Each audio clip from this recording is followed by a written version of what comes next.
All right, thanks for coming back and checking me out again. This is another watercolor miniature that we're going to do. And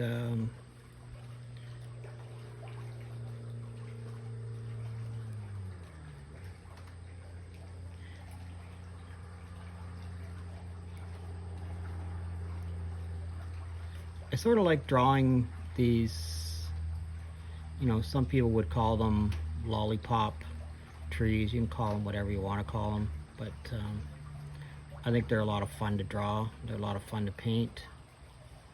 And if you hear people talking about sky holes, they're a great way to sort of achieve that idea of sky holes. This is a scene actually that I see very often. I live in rural Ontario, and on my travels around I see this quite often. So this isn't something that's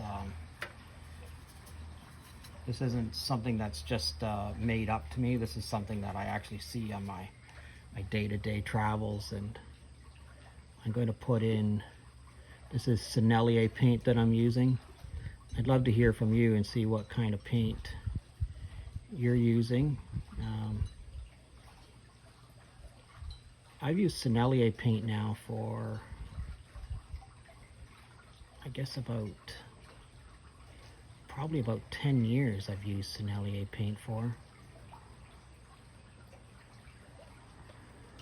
And I really enjoy using Sennelier paint. To be perfectly honest, I think it's, for me, it's the one paint that I can depend on. I know what the color is going to be. I know what the intensity is going to be. I just know how it's going to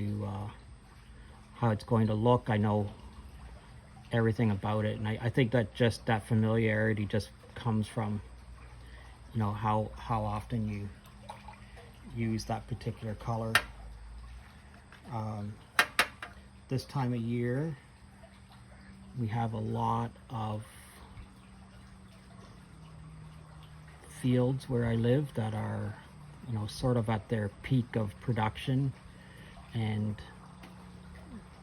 we have a lot of hay fields, we have a lot of wheat fields,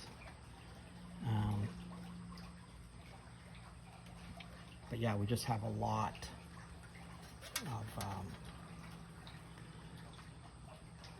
of different colored fields going on. I think most of the fields are sort of finishing up right now. The thing about watercolor miniatures, I'm using a number 4. Let's see, where can I show you this? A number 4 Winsor Newton small round brush. You could use something smaller.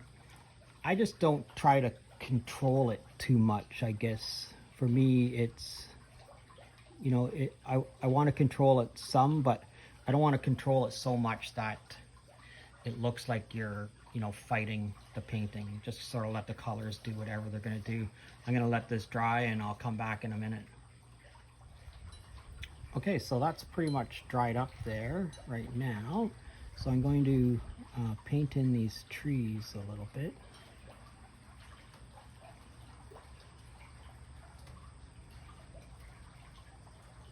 And I'm working wet on dry, and I'm doing that specifically so that I can control where the paint's going to go to.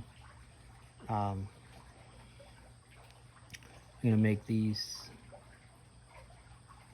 punch these up a little bit here with some yellow. A little bit of yellow there, a little bit of yellow in there.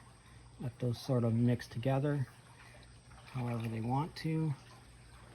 And I'm also going to make this right here a little bit more golden brown, because that's sort of what it is. It's a very golden brown. I guess it's, it's got a brown undertone, but it really has this sort of golden color to it. So I'm adding a little bit of yellow to this brown.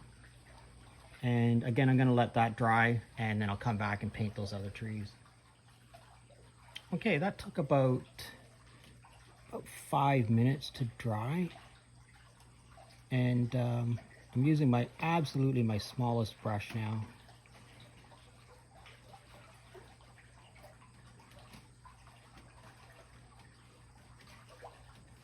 And I'm just going to fill in some of these tree lines here.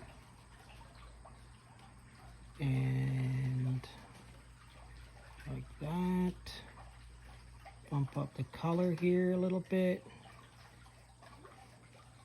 Nice, that's kind of what I'm looking for.